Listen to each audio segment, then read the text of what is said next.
பிதா, குமாரன், பரிசுத்த திரியநாமம் உங்களோடையும் என்னோடையும் இருப்பதாக. ஆமேன். கிறிஸ்துவுக்குள் பிரியமானவர்களே, என் அன்பின் வாழ்த்துக்கள். கர்த்தர் இன்றைய நாளைக்கு கொடுக்கிற வாக்கு என்னவென்றால், பரிசுத்த லூக்கா எழுதின சுவிசேஷம் 10ஆம் அதிகாரம் 41 முதல் 42 வரை. நீ அநேக காரியங்களை குறித்து கவலைப்பட்டு கலங்குகிறாய், தேவையானது ஒன்றே. ஹல்லேலூயா. ஆண்டவர் என்ன சொல்கிறார் அப்படின்னா, நீ அநேக காரியங்களை குறித்து கவலைப்பட்டு கலங்குகிறாய். நம்ம பார்த்திங்கன்னா அநேக காரியங்களை குறித்து கவலைப்பட்டுட்டு தாங்க இருக்கிறோம். இப்போ வரைக்கும் நம்ம கவலைப்பட்டுட்டு தான் இருக்கோம்.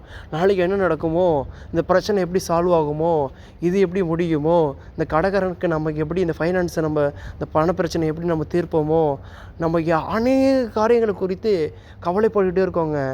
இன்ன வரைக்கும் கவலைப்பட்டுகிட்டே இருக்கிறோம். ஆனால் ஒரு ஆண்டவர் என்ன சொல்கிறார் அப்படின்னா, நீ அநேக காரியங்களை குறித்து கவலைப்பட்டு கலங்குகிறாய், தேவையானது ஒன்றே. நமக்கு பார்த்திங்கன்னா நமக்கு ஏதாவது ஒன்று தாங்க, நமக்கு இது கிடைச்சா நமக்கு திருப்தி ஆகிடும், இது கிடைச்சா நமக்கு அது கிடச்சிட்டா நமக்கு எல்லாமே சால்வ் ஆகிடும், இந்த பணம் கிடச்சிட்டா நமக்கு எல்லாம் சால்வ் ஆகிடும். இல்லைங்க. ஆனால் ஆண்டவருக்கு எல்லாமே தெரியுங்க. நீ அநேக காரியங்களை குறித்து கவலைப்பட்டு கலங்குகிறாய், தேவையானது ஒன்றே. ஒன்றேன்னு ஆண்டவர் அப்படியே புள்ளி வச்சு முடிக்கலைங்க. என்ன சொல்கிறார் அப்படின்னா, விசுவாசம் உள்ள ஜெபம். ஆண்டவர்கிட்ட நம்ம பேசணும் அப்படின்னா ஜெபம் செய்தால் மட்டும்தான் நம்ம அவர்கிட்ட பேச முடியுங்க. ஜெபம் செய்து பைபிளை டெய்லி தினமும் வாசித்தால் மாத்திரம்தான் ஏசப்பா நம்ம சொல்கிறத செய்வாருங்க. கண்டிப்பாக அவரோட கட்டளைக்கு நம்ம கீழ்ப்படிந்து இருக்கும்போது நம்ம விசுவாசம் உள்ள ஜெபம் ஏறெடுக்கணும்.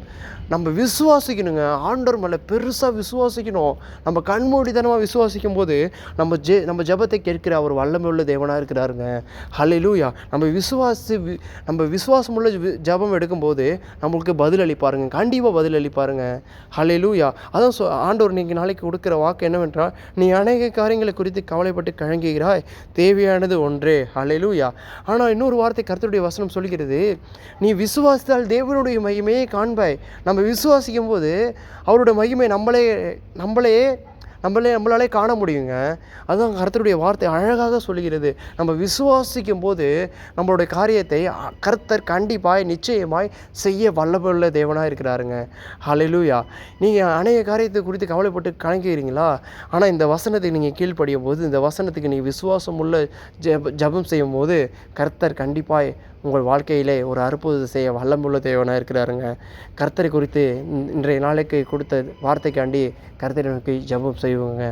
எங்களை அளவுக்கு அதிகமாக நேசிக்கிற நல்ல கர்த்தாவே, உமக்கு நன்றி செலுத்துகிற ஆண்டவரே, இது லூக்கா 10ஆம் அதிகாரத்துலேருந்து எங்களுக்கு இந்த 2 வசனத்தில் எடுத்து கொடுத்தீரே, அதுக்காண்டி நன்றி அப்பா.